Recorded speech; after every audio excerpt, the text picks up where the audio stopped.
Hello everyone, आप सब कैसे हैं। मैं उम्मीद करता हूं कि बहुत अच्छे होंगे और अपनी पढ़ाई को बहुत अच्छे से कर रहे होंगे।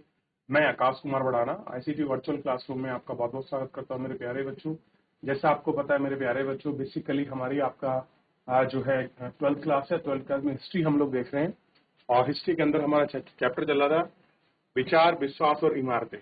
तो कल जो था हम लोग, थोड़ा सा ध्यान दीजिए, कल हम क्या देख रहे थे, आपका मूर्ति कला के बारे में पढ़ रहे थे। सांची का जो स्तूप है उसकी जो आकृतियां हैं और वहां की जो मूर्तियां हैं उत्कृष्ट, उनको हमने पढ़ा। इस तरीके का जो आपका तोरण था, किस प्रकार का तोरण बना हुआ है, इन सब चीजों को हमने देखा और एक एक करके हमने आपका इन पर बात भी की। उपासना के प्रतीक के रूप में हमने देखा और नीचे हमने सारी चीजों को देखा, एक कैसे पिलर और स्क्रिप्ट आपके बने हुए थे। उन चीजों को हमने देखने का और जानने का प्रयास भी किया है।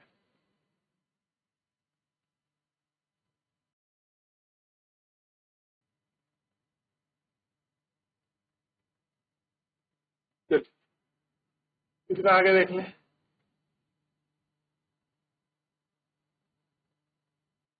चलिए अब यहां से बढ़ते हैं और गौर करके देखते हैं। कई स्तंभों पर लिखाई सिर्फ सबको ही दिखाई देती है। ऐसी लोक परंपराओं से आई ये प्रतीक है जिनको ग्रंथ में हमेशा जिक्र नहीं रहता। दिलचस्प बात यह है कि कलाओं पर लिखने वाले आधुनिक इतिहासकार, एक इतिहासकार जेम्स फुगन ने सांची को व्रत और सर्प को पूजा का केंद्र माना था।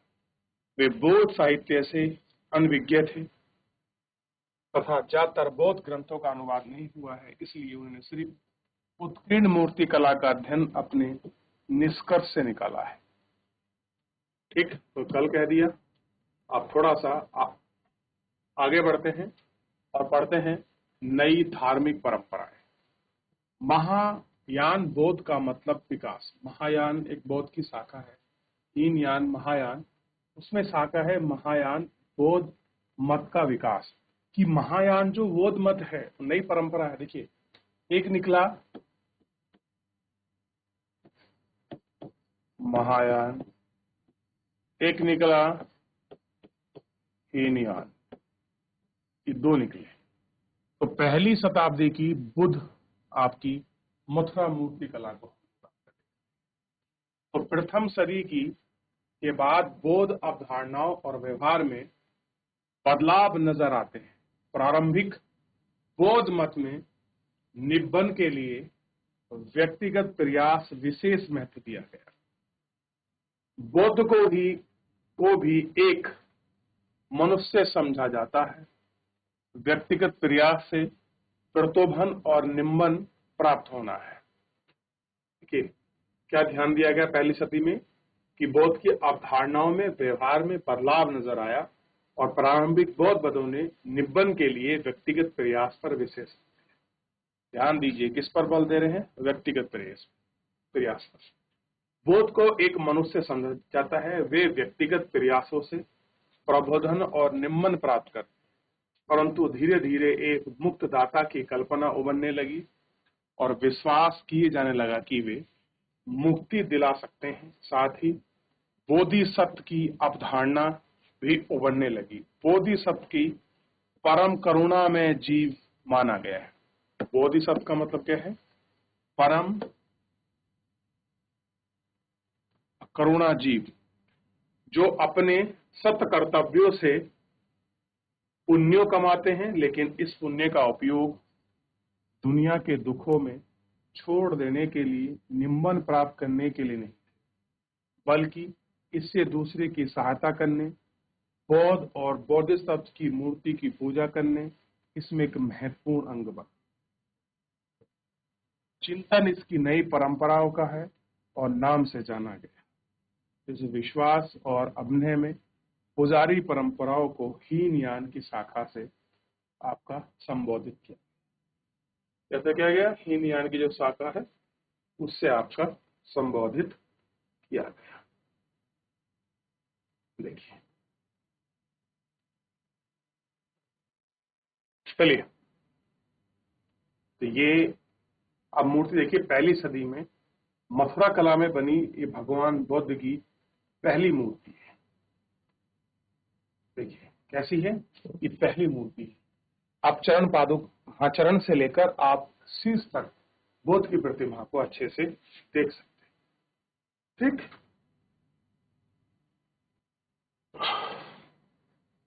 देखिए हीनयान या थेरीवाद, अभी हम क्या पढ़ रहे थे, महायान। महायान का मतलब व्यक्तिगत प्रयासों पर, विलंबों पर, बौद्ध पर परंधावना और बौद्ध और की मूर्ति पूजा परंपरा एक महत्वपूर्ण है। यानी कि महायान शाखा में क्या थी, मूर्ति पूजा थी। मूर्ति पूजा, ये ध्यान रखिए, क्या थी, मूर्ति पूजा। हीनयान या थेरीवाद, महायान के अनुयायी बौद्ध परंपराओं के समर्थन को हीनयान के अनुयायी कहते हैं, लेकिन पुरातन परंपराओं के अनुयायी खुद को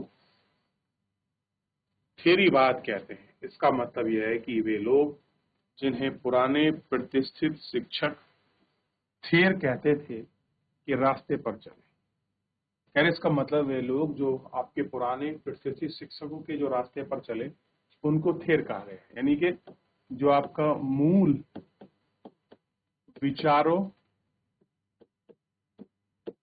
पर चले, वो आपके मूल विचार किसके थे, जो उनके शिक्षक थे। शिक्षक के मूल विचार कोई क्या कहा गया आपका, यहां मूल जो आपके शिक्षक थे उनको थेर कहा जाता था। क्या कहा जाता था, थेर। और थेरों की आपके परंपरा पर चलने वाले को ही क्या कहा गया, थेरवादी, या फिर आप कह सकते हैं हीनयान। ये लोग मूर्ति पूजा नहीं करते थे, ध्यान दीजिए, क्या नहीं करते थे ये लोग आपका, ये लोग मूर्ति पूजा नहीं करते थे। ठीक, क्लियर है इतना? तो आपको थोड़ा ध्यान रखिए, थेरियान महायान अंतर स्पष्ट आपको हो जाएगा।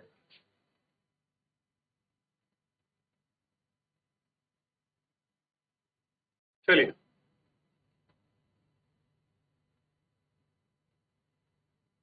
बात करेंगे पौराणिक हिंदू धर्म का उदय। ये जो हमारा पौराणिक हिंदू धर्म है उसका उदय कैसे। मुक्तिदाता की कल्पना सिर्फ बौद्ध धर्म तक सीमित नहीं है। कह रहे मुक्तिदाता की कल्पना सिर्फ बौद्ध धर्म तक सीमित नहीं थी। हम पाते हैं कि इस तरह के विश्वास एक अलग ढंग से उत्पन्न परंपराओं के विकसित हो रही थी, जिन्हें आज हिंदू धर्म के नाम से जाना जाता है।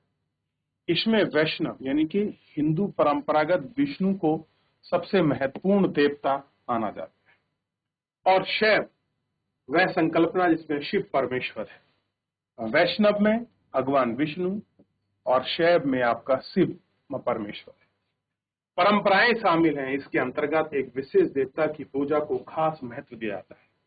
इस प्रकार की आराधना में, उपासना में ईश्वर के बीच रिश्ता प्रेम और समर्पण का रिश्ता माना जाता है। इसे भक्ति कहते हैं। कैसे कहते हैं इसको, भक्ति कहते हैं। वैष्णव में कई अवतार के इर्द गिर्द आपकी पूजा पत्ति विकसित हुई। वैष्णववाद आया और वैष्णववाद में प्रमुख है अवतारवाद। पढ़े हैं कि कितने अवतार हो चुके हैं भगवान विष्णु के, आप अच्छी तरह से, ठीक। और वहां से क्या है, नई नई जो आपकी पूजा पत्नी विकसित हुई। इस परंपराओं के अंदर 10 अवतारों की कल्पना है। यह कल्पना माना जाता है कि पापियों के बढ़ते पाप के प्रभाव के चलते दुनिया में अव्यवस्था और नाश की स्थिति आ जाती है।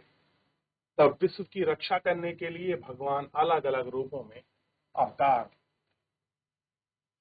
और अवतार देश के विभिन्न हिस्सों में लोकप्रिय थे। सभी स्थानीय देवताओं को विष्णु का रूप माना, लेकिन धार्मिक परंपराओं के निर्माण का महत्वपूर्ण तरीका था। करिए एक ऐसा तरीका जिससे धर्म का निर्माण हो, और एक महत्वपूर्ण तरीका।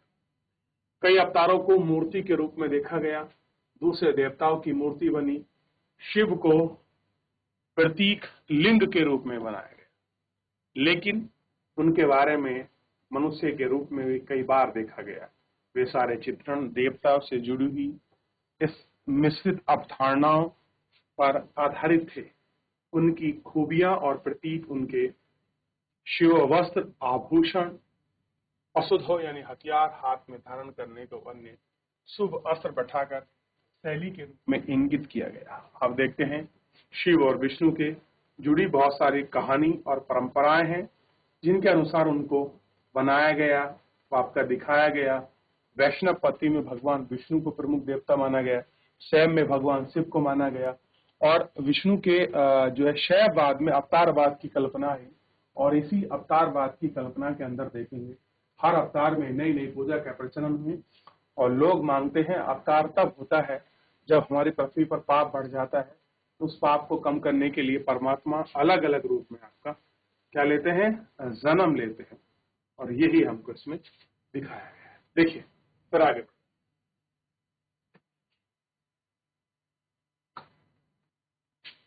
अब देखिए इन मूर्तियों का अंकर का मतलब समझने के लिए इतिहासकारों को उनसे जुड़ी हुई कहानी और पाप का परिचय होना पड़ता है। कई कहानियां प्रथम शताब्दी के मध्य से ब्राह्मण द्वारा रचित पुराणों में पाई गई। बहुत सारी कहानी ऐसी जो आप पढ़ते हो वो आपका रचित आपके पुराणों में मिली। इनमें से बहुत से किस्से हैं जो सैकड़ों वर्ष पहले रचे गए, बाद में सुने सुनाए जाते हैं। कह रहे कुछ किस्से ऐसे हैं जो सुने और सुनाए जाते हैं। इसमें देवी देवताओं की भी कहानियां हैं। इसमें सांस्कृतिक लोक में लिखे गए थे, आज आवाज में पढ़े जाते हैं, कोई भी सुन सकते हैं। महिलाएं शूद्र साहित्यिक पढ़ने की अनुमति नहीं है। इनमें पुराणों को सुनते हैं, इनके वैदिक पढ़ने की अनुमति नहीं है। बहुत से लोग साहित्य सुनते हैं। पुराणों में ज्यादातर कहानियां लोगों को आपसी मेल मिलाप से विकसित हुई है। कह रहे पुराणों में जितनी कहानियां हैं ये आपसी जो मेल मिलाप है उससे विकसित हुई है। पुजारी, व्यापारी और सामान्य स्त्री एक दूसरे से जगह आते जाते हुए विश्वासों और अवधारणाओं का आदान प्रदान करते हैं। ठीक, और हम जानते हैं कि वासुदेव कृष्ण मथुरा इलाके में एक महत्वपूर्ण देवता थे। कई शताब्दियों के दौरान उनकी पूजा देश के दूसरे इलाकों में भी आपका फैल गई। कैसे होगी, दूसरे इलाकों में भी फैल गई। तो कहाँ का देवता बताया इन्होंने, केवल एक ही जगह का। अब विष्णु का वराह अवतार ये पृथ्वी देवी को बचाते हुए दिखाया गया है। 6वीं शताब्दी में है। यह मूर्ति आकृति आपस में क्या फर्क है देखिए। वराह अवतार और ये पृथ्वी को अपने कंधे पर और उस पर उठाए हुए हैं और आप देख सकते हो नीचे भी एक मूर्ति है। तो विष्णु का ये वराह अवतार है। क्लियर है, वराह।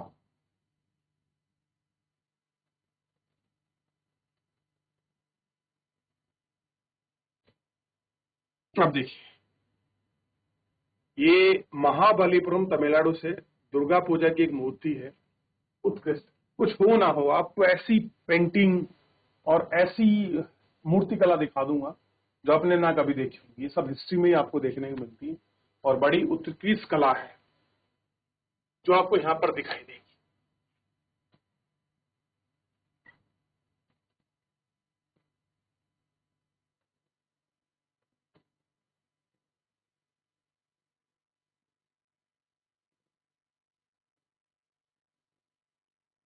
चलिए आगे बढ़े।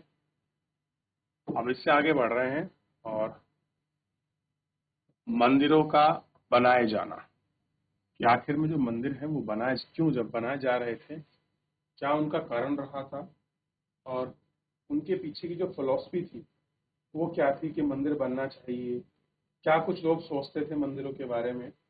उस फिलॉसफी पर थोड़ा सा विचार करके हम आगे बढ़े। जिस समय सांची जैसे जगहों में स्तूप अपने विकसित रूप में आए, सांची का स्तूप बड़ा फेमस है, उसकी जो कलाकृति है हमने देखी। उस समय देवी देवताओं की मूर्तियों को रखने के लिए सबसे अच्छे मंदिर भी बनवाए गए। स्तूप बना तो देवी देवताओं के लिए, मूर्तियों के लिए सबसे पहले मंदिर बने।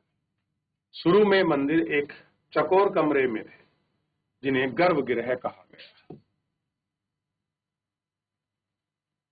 इसमें एक दरवाजा होता था जिससे उपासक मूर्ति की पूजा करने के लिए भीतर प्रविष्ट हो सकता था। धीरे धीरे गर्भगृह के ऊपर एक ऊंचा ढांचा बनाते जाने लगे, जिससे शिखर कहा गया। क्या कहा गया? जिसे शिखर कहा गया। अब देखिए, भारत का पहला मंदिर देखिए, देवगढ़। ये भारत का पहला मंदिर है। कहाँ का है? देवगढ़ उत्तर प्रदेश का 5वीं सदी का मंदिर है। देखिए, आपको रास्ता दिखाई देगा, एंट्री और ये गेट।